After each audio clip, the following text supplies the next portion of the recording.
मागील काही दिवसापासून आपण ईव्हीएम या विषयावर बोलत होतो. नगरपालिकेच्या निवडणुकीनंतर ईव्हीएम हा फॅक्टर आजही आहे आणि पुढच्या पालिकेच्या निवडणुकीत मी आजही म्हणेन की ईव्हीएम मध्ये 10% मॅन्युप्युलेशन केलेलं आहे.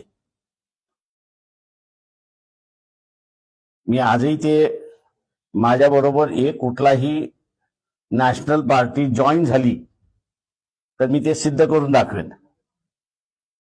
कोर्टाला म्हणजे इथल्या इलेक्शन कमिशनला कोर्ट वापरावं लागलं माझं पिटिशन बाहेर फेकायला.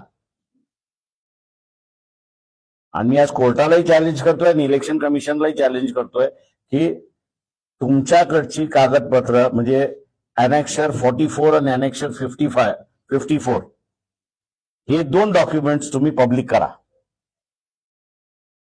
हे दोन डॉक्युमेंट म्हणजे अनेक्शर 54 म्हणजे प्रिसाइडिंग ऑफिसर, अनेक्शर 54 म्हणजे रिटर्निंग ऑफिसर.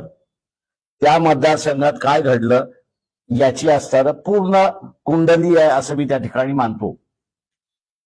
आणि 44 आणि 54 इलेक्शन कमिशनचं हँडबुक जे आहे त्या इलेक्शन कमिशनच्या हँडबुक मधलं अनेक्शर 44 आणि 54 हे पोलिंग प्रिसाइडिंग ऑफिसर जे आहे त्याचा त्या पोलिंग स्टेशन मध्ये झालेला सगळा रिपोर्ट आहे.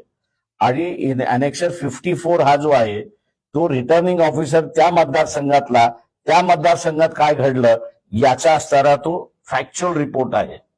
दोन्हीही फॅक्च्युअल आहेत. आणि इलेक्शन कमिशन असं आम्हाला लेखी लिहून देते की आमच्याकडे हे डॉक्युमेंट आलेलेच नाहीत. आणि कोर्ट आम्ही आता असणारा ज्या जजने लिहिलंय त्या जजला आम्ही 5-6 महिने जाऊ दिले.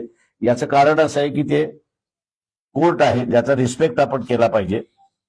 त्यांनी ज्या ग्राउंडवरती आमचं पिटिशन फेटाळलं की चेतन आहिरे हे असणारं पिटिशन दाखल करू शकत नाही, तर आम्ही असणारं आता कोर्टाला म्हणणार आहोत की चेतन आहिरे हा भारतीय आहे, नागरिक आहे, मतदार आहे. हा जर दाखल करू शकत नसेल तर कोण पिटिशन दाखल करू शकतंय याचा तुम्ही आम्हाला असणारा खुलासा करा. त्याच्या वतीने आम्ही असणारं ती पिटिशन दाखल करतो.